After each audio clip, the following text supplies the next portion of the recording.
Before doing any work to your Rambo bike, always be sure to remove the battery. This is for safety.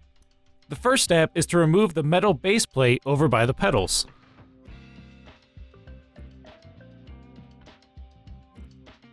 Once it's removed, you can then take out all the controls on the inside of the frame. You'll then take out the connector that is included in your kit. To connect it properly, the far right cord will follow the cord that goes up the seat post, while the middle cord will follow the cords that go up the main frame, and then the far left cord will connect to the rest of the controllers. Here is an example to show you how it's done correctly.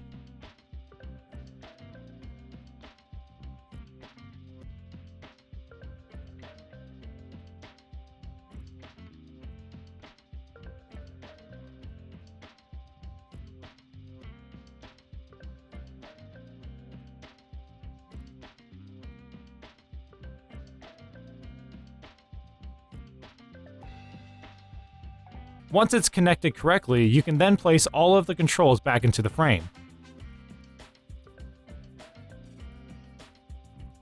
And then you can reinstall the metal plate as shown.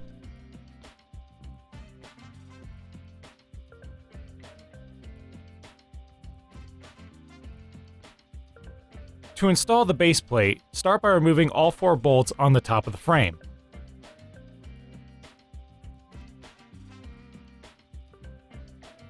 Once removed, you can attach the base plate on top of the frame and then reattach those 4 bolts.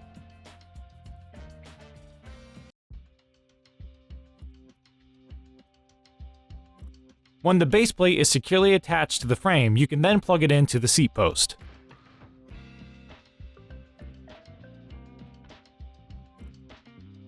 Once connected, you can then add on your secondary battery and then reattach your primary battery.